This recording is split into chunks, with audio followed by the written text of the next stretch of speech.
2024 group 4ல் கேட்ட ஒரு maths கொஸ்டினுக்கான answer பார்ப்போம். 1 cube plus 2 cube plus 3 cube plus etc. plus k cube is equal to 72,900 அப்படின்னு கொடுத்துருக்காங்க. இது வந்து ஒரு தொடர் வரிசையில் இருக்குது. இதை கொடுத்துட்டு இதுக்கான ஆன்சர் கேட்குறாங்க. இப்போ நான் மேலே சில ஃபார்முலா காட்டியிருக்கேன். அப்போ இதுக்குரிய ஃபார்முலா என்ன வரும்? ஃபஸ்ட்டு இது என்ன தொடர் வரிசையில் இருக்குது? இயல் எண்கள் முதல் எண் இயல் எண்களின் கணங்களின் கூடுதலாக இருக்கா? இயல் எண்கள்னால் என்னது? 1லேருந்து ஸ்டார்ட் ஆகக்கூடியது. அப்போ 1லேருந்து ஸ்டார்ட் ஆகி 1 2 3 தான் போய்கிட்டு இருக்கு. அப்புறம் மேலே க்யூப் கொடுத்துருக்காங்க. அப்போ இயல் எண்களின் கணங்களின் கூடுதலாக இருக்குது. அப்போ அதுக்குரிய ஃபார்முலா என்ன இருக்குது?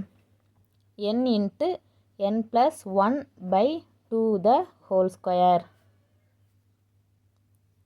அப்போ இது இந்த வடிவத்தில் இருக்குது. அப்போ இதுக்குரிய ஃபார்முலாவை எழுதியாச்சு. அப்போ இதோட ஆன்சர் என்ன சொல்லியிருக்காங்க? 72,900ன்னு சொல்லியிருக்காங்க.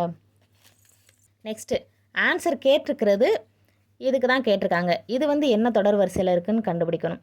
அப்போ ஃபஸ்ட்டு இது வந்து முதல் எண் இயல் எண்களின் கூடுதலாக தான் இருக்குது. இயல் எண்கள்னால் என்னது? 1லேருந்து ஆரம்பிக்கணுமா? அப்போ எப்பவும் போல் 1 2 3ன்னு நார்மலாக தான் கொடுத்துருக்காங்க. அப்போ இது வந்து முதல் எண் இயல் எண்களின் கூடுதல் அப்படிங்கிற வடிவத்தில் இருக்குது. இதுக்குரிய ஃபார்முலா என்னது? n into n + 1/2. இதுக்கு தான் ஆன்சர் கண்டுபிடிக்கணும். இப்போ இந்த ஃபார்முலாவையும் கம்பேர் பண்ணுங்கள். கம்பேர் பண்ணால் நமக்கு ஒரே மாதிரி தானே இருக்குது. இப்போ சென்டரில் உள்ளதை பாருங்கள், n இன்ட்டு n + 1/2. இதுலேயும் நமக்கு என்ன தான் இருக்குது? n into n + 1/2.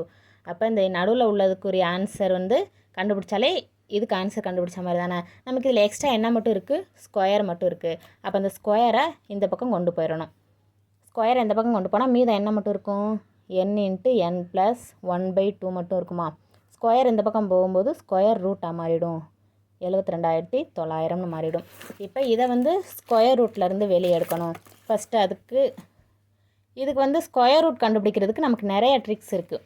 இப்போதைக்கு ஈஸியானது 72,900. அப்போ இதை வந்து நம்ம லாஸ்ட்டில் 2 0 இருக்குது. அப்போ 10ஆல் வகுப்படுமா? இப்போ 72 எடுத்துக்கோங்க. 72ல் எத்தனை 10 இருக்குது? 7 10 இருக்குது. 7 10 70. மீது நமக்கு எவ்வளோ கூட இருக்குது? 2 கூட இருக்குது. அந்த 2 இதில் சேர்த்துட்டிங்கன்னா 29ன்னு மாறிடும். அப்போ 29ல் எத்தனை 10 இருக்குது? அதே 2 10 இருக்குது. அப்போ 2 10 20. நமக்கு எக்ஸ்ட்ரா 9 கூட இருக்குது. அந்த 9 இந்த 0க்கு முன்னாடி சேர்த்துற 90ன்னு ஆயிடும். அப்போ 9 10 90. இந்த 0வா அப்படியே கீழே இருக்கிறோம். இதுவுமே 10ஆல் வகுப்படும். அதே மாதிரி தான் இதில் பண்ண மாதிரி அப்படியே தான். 7 10 70. மீது 2 இருக்குது. 2 10 20. இதில் வந்து 9 இருக்கா? அப்போ 9 10 90. நெக்ஸ்ட்டு இதை பார்த்தீங்கன்னா இது வந்து 9ஆவது படால் டிவைட் பண்ணலாம். 9 72 எடுத்துட்டிங்கன்னா எண்ணம் போதா 72, ஓரம் போதா 9. இதையுமே 9ஆல் டிவைட் பண்ணலாமா? 9 81.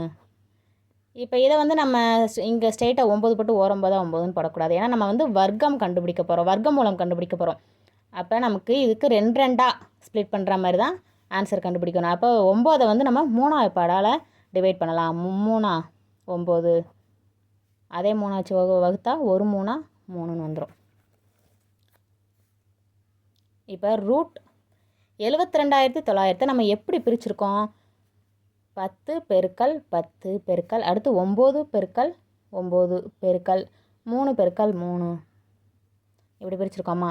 இப்போ நம்ம ஸ்கொயர் ரூட்லேருந்து வெளியே எடுத்து எழுதும்போது 2 10க்கு ஒரு 10 எடுத்து வெளியே எழுதணும். அடுத்து 2 9க்கு ஒரு 9. அடுத்து 2 3க்கு ஒரு 3. இதை 3ஐயுமே பெருக்குனா 9 3 27. 27ஐயும் 10ஐயும் பெருக்குனா 270. அப்போ n இன்ட்டு n + 1/2ஓட ஆன்சர் வந்து நமக்கு என்ன வருது? 270 வருதா? அப்போ அதே தானே இங்கே இருக்குது நமக்கு. அப்போ அதுக்கும் 270 ஆன்சர் எழுதிடலாமா? அப்போ இதுக்கான விடை 270. தேங்க்யூ.